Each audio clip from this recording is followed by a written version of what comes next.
یروشلم میں جو لفظ کا استعمال ہوتا ہے وہ ہے شلوم، یعنی کہ اطمینان۔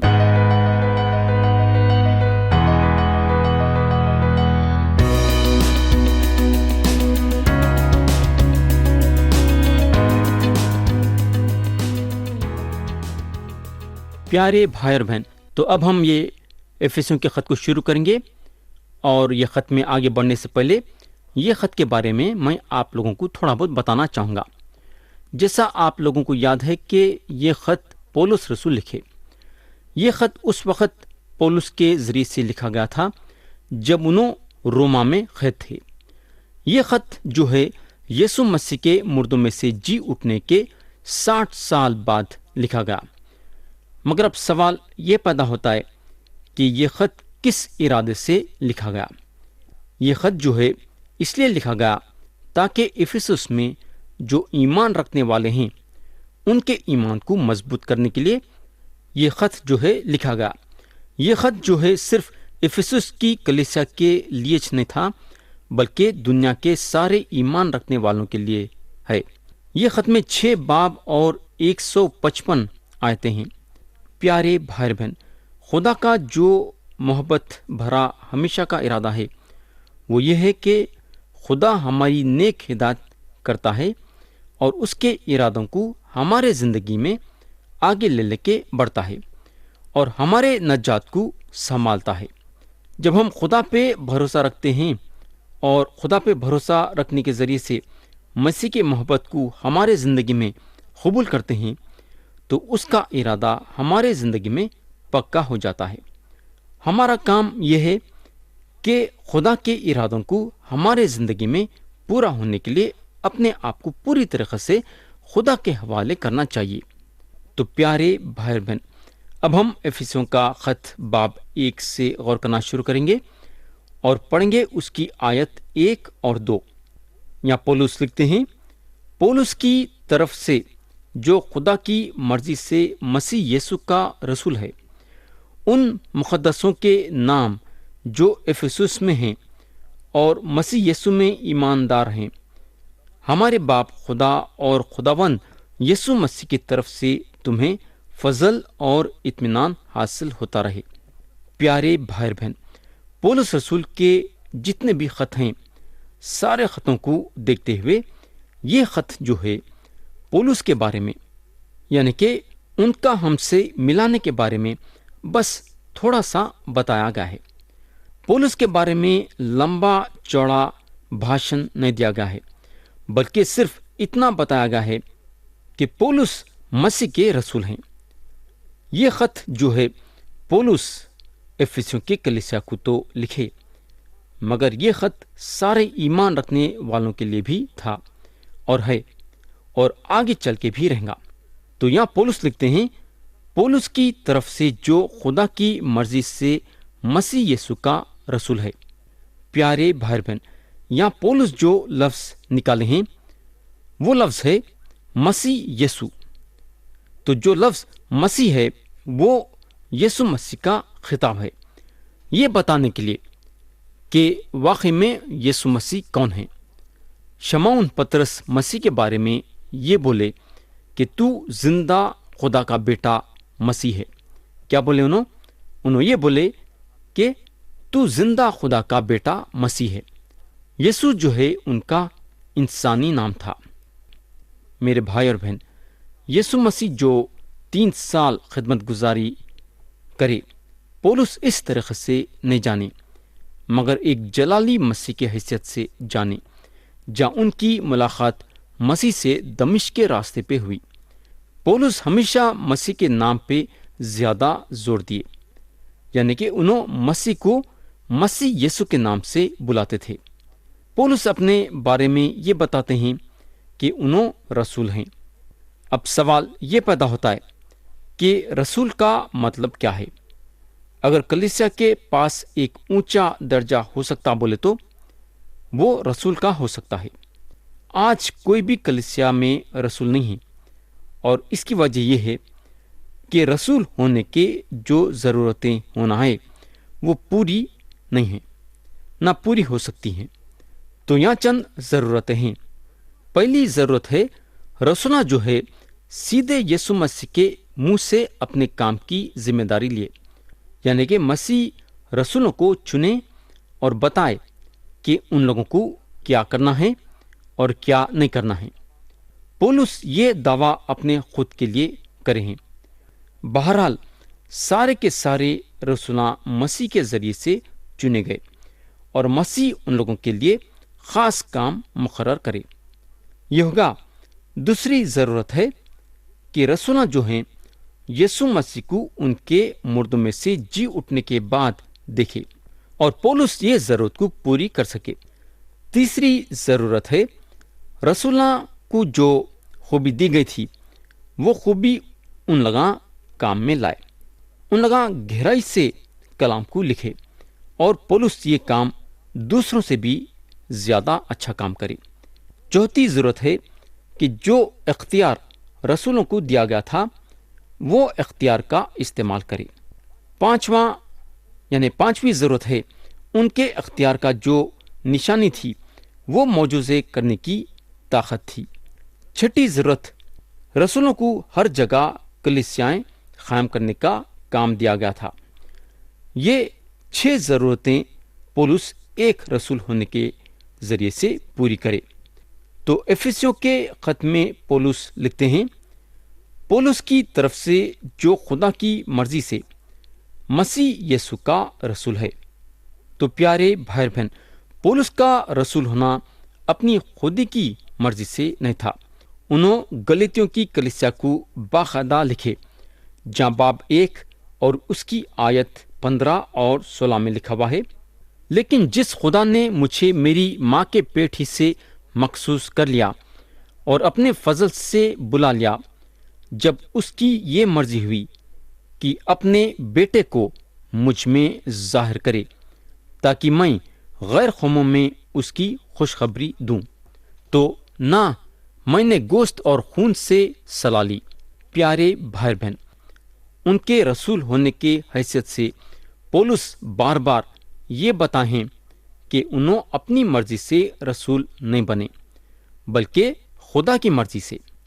आगे पौलुस बोलते हैं उन मुक़द्दसों के नाम जो इफिसस में हैं।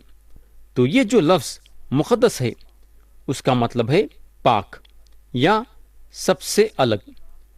तो वाकई में इसका मतलब देखेंगे तो ऐसा बोल सकते कि ख़ास तौर से खुदा के लिए रखी गई, यानी कि वो चीज़ जो खुदा की है। प्यारे भाई और बहन, मक़दस में जो बर्तनों का इस्तेमाल होता था वो बर्तनों को पाक बुलाया जाता था। मगर क्यों? क्योंकि वो बर्तना खुदा के काम के लिए इस्तेमाल होते थे। तो एक मुक़द्दस वो है जो यीशु मसीह पे ईमान लाया है और उसको पूरी तरह से खुदा की खिदमत गुजारी के लिए रखा गया है। आज जो है सिर्फ 2 किस्म के लोग हैं। एक किस्म के लोग हैं मुक़द्दस और दूसरे किस्म के लोग हैं जो मुक़द्दस नहीं। अगर आप मुक़द्दस हैं तो आप खुदा के इस्तेमाल के लिए हैं।